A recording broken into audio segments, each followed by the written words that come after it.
Good evening. Today's daf is Kidushin Daf Dalid. We are going to begin on Daf Gimel Amud Beis at the bottom, the last line. We're holding Ella. The Gemara wants to know the halacha that a naida, a young woman who's mekudeshes, the money goes to her father. So the Gemara is going back and forth. Where do I know this from? The Gemara says Ella mistabra, rather this halacha that a naida hamu'urasa, the money belongs to her father. We're learning it out from the pasuk of v'yatzachinam ein kosef, as we said before, and the question of why the money doesn't belong to her. The Gemara says, "Mistabra d'chikam imayit." It makes sense. It's reasonable that when the pasuk excludes another matzav and indicates that there's no money, as the pasuk says, "V'yatzachinam ein kosef," that when she goes out, the Amma Ivriya goes out, there's no money over there, the Adam doesn't get, and we're saying Mistabra makes sense, the Chikam when it excludes Yitzia the Kavosa Kamimayit. It excludes a departure which is very similar to the departure of the Amma Ivriya. So just like this Amma Ivriya had a master, and the fact is there's no money paid to that master. However, in a different set of circumstances, the money goes to the one who has the authority over this naira. Who has the authority over this naira? This is the father.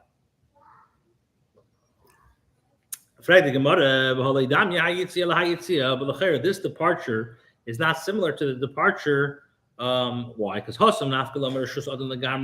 there, in the case of the Amiriya, she leaves the authority of the master entirely upon being free, and the master retains no connection to her.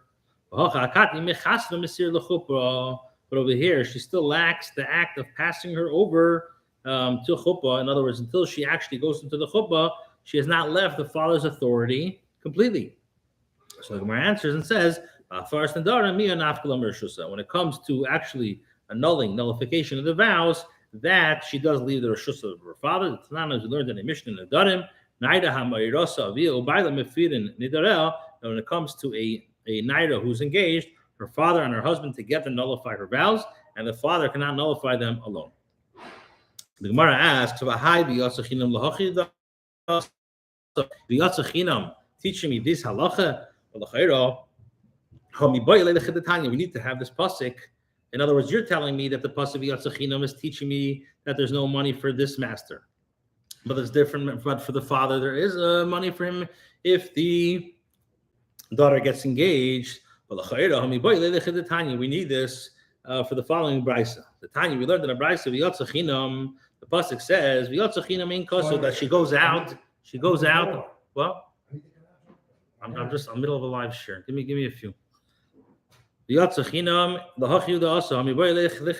The Tanya we learned v'yatzachinam, when it says v'yatzachinam elu yemei bagras. These are the days of bagras. Ein kosef. When it says ein kosef, it means elu yemei nidus. So the pasuk says that the Yatzachinam. The Gemara asks, "How can you tell me the Yatzachinam teaches me this?" The Chayra teaches me that another thing. The pasuk says the Yatzachinam ein kasev means that she shall go out for nothing, which refers to Yatzachinam elimei bagris, that she goes out for nothing. In other words, these are referring to the dates of adulthood. A Almer Ivriya leaves her owner's authority once she becomes an adult. Ein kasev, without any money, is Elu Yemei Nairis. These are the days of her youth. When she becomes a young woman, she leaves his authority. So how can you? So the Chayra teaches me something else. So Rabina says, Im Kain, if this is really so, Le'mekra Ein kasev. The pasuk should have said Ein kasev without a yud. My Ein kasev. What's with the yud? Ein kasev l'adon zeh v'yesh kasev l'adon acher. There's no money for this master, but there is money for a different master. My neo, and who is this? This is the father who has the right to receive the money when his daughter leaves his authority upon Kidushin. Now, the Gemara explains, and from where do we know that we dash an extra yud? The Tanya we learned, the pasuk says, "V'zera ein la," and she has no children. This is referring to the bas kohen who either was married to Yisrael, and now either the husband died or they got divorced, and the pasuk says, "V'zera ein la," and she has no children. So if she has no children, she can go and now partake of her father's truma. So the Brisa says, "Ainli elazara." This teaches me only her actual children. Zera minayin. Where do we know the children's children? That if she has them, also she's excluded. Tamalemer zera ein la. In other words, Ayin lo, you have to examine. This teaches me only children who are kosher. Zeta pasul minayin. Where do we know children who are pasul? Tamalemer zeta ayin lo, ayin lo.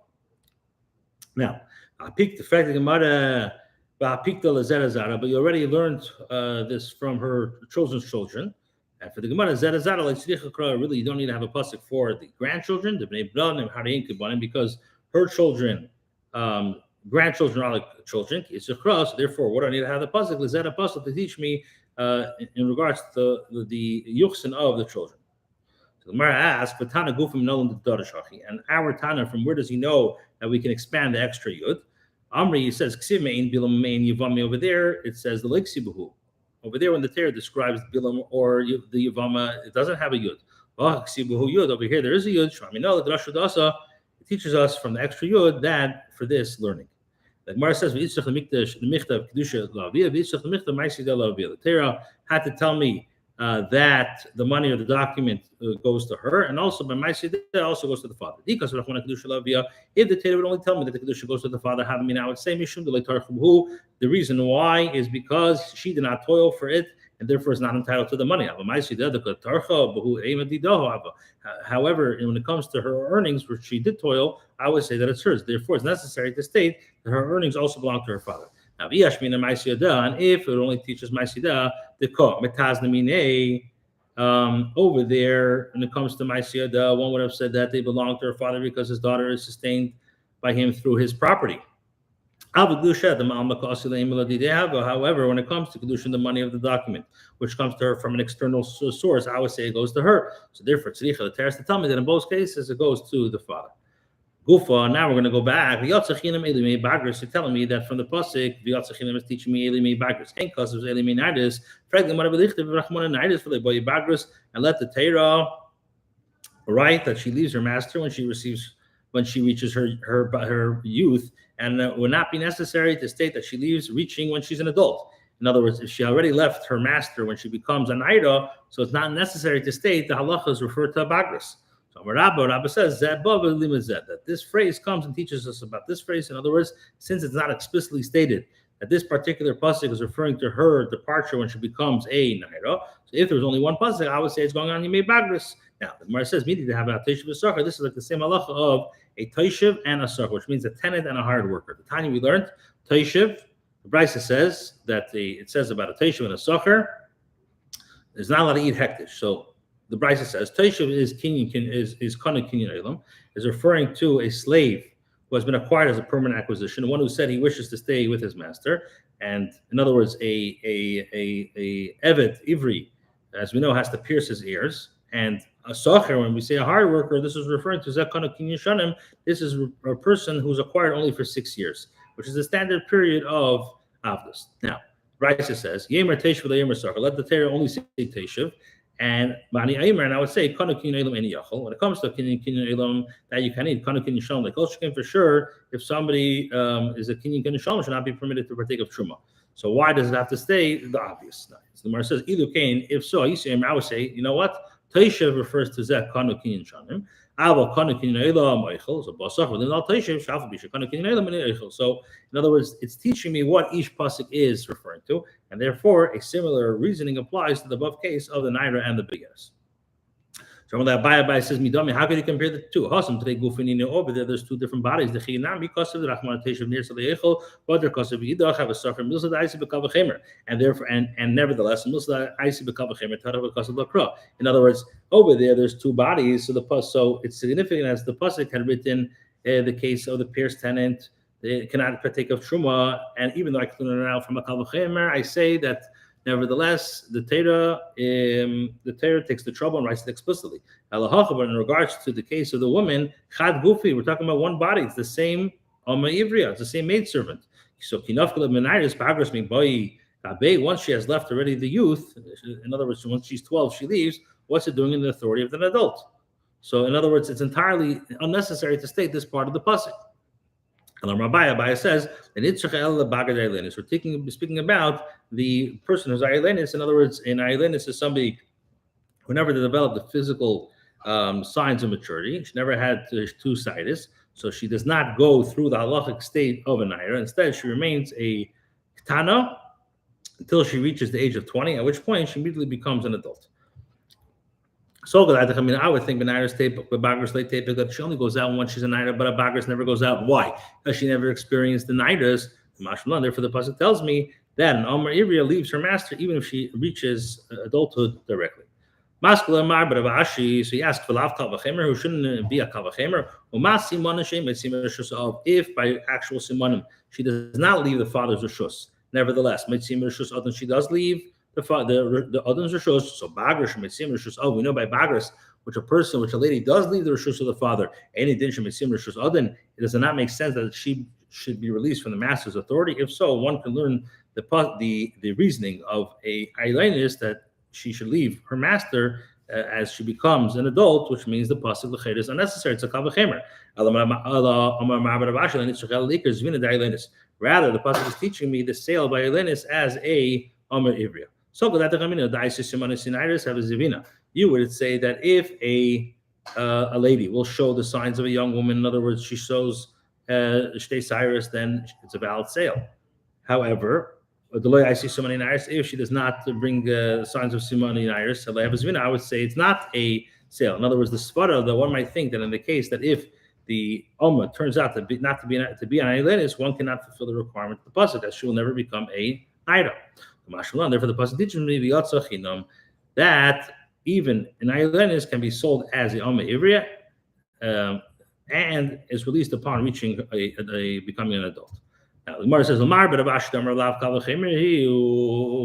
according to the opinion of Ma'abar Abashi, who said, but isn't it a kavachemer that Bagras releases a woman from her master's authority? So how does he respond? He already said that whenever, even though we can learn a kavachemer, the pasuk will still exert itself to tell us pshat. So the Gemara says, this is when you can't resolve it. So I said that Tarach because of Lakra. However, but when you could resolve, then Mishanino, we resolve it. Mar says Vatana Ma'isla Mahachi, and Etana cites the halacha that a woman can be Kidushin to a woman from a different source. The Tanya we learned the pasuk says when a man takes a woman and engages in relations with her, and it comes to pass that if she finds no favor in his eyes because he has found something unseemly in his eyes. So the Gemara says, "Ein kicha ala b'kesav." Kicha means money. As we said, "Nasati kesav asada kaf mimeni." I will give money for the field. Take from me, as we said, that means money. There's no need to learn this. Why? It should be a kavachemer. If Amma Ivria cannot be acquainted with bia and niklas bekesav, so zush niklas bia. If a woman can be acquainted with bia and then she take them bekesav, so the Gemara says Yavama dechiach. The Yavama will prove otherwise. She niklas bia. We know that it could be acquainted with bia and niklas bekesav. So the Gemara says you could reject them. Mali Yavama shkein niklas b'shtar. Yavama cannot be acquainted with the shtar. Zush niklas b'shtar. Tamalemer. Therefore kika rejish. Therefore the pasuk tells me when a man takes a woman. Hala malikra. Why do I need to have the pasuk? It was already learned from a kavachemer as the proposed pircha of this was rejected. So what about Omar Rashi says because one can say that the pircha of the kavachemer, since there's a difficulty with compare the woman and the Amma Iris, so therefore I can't bring this kavachemer. Now, Rabashi explains it. So from where do I know that a woman can be mukudeshes with money? From Amma Ivria. You can't be. You could be perichit. Why? Because Mala Amma Ivria shkenyetz bekesav. Amma Ivria can leave with money. Now, after mentioning the additional raya of the opinion that of Kidushin Kesav, Gemara says,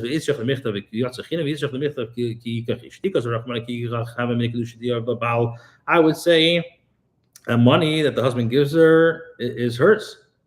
Therefore, the pasuk says, to teach me that she's not an adult, that when she's not an adult, her father has the right to be Mekadosh. If the Torah would only say, I would say that in the case when she gave him money and was Mekadosh, it's a valid Kidushin, as the pasuk does not specify who gave the money. However, Torah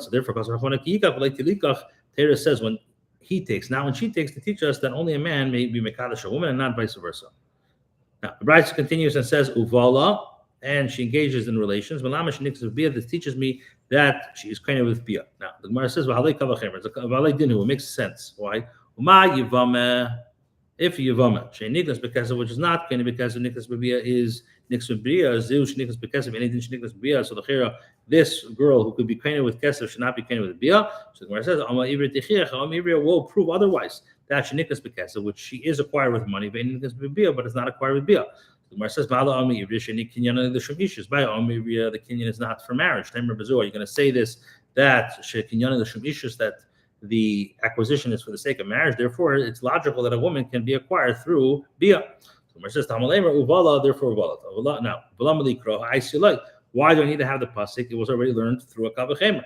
But Rashi says, because you could say from the outset that there's a pircha.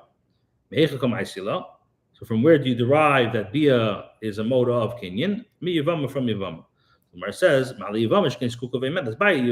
she is bound and stands waiting for him, and for this reason, Bia is sufficient to make her a wife.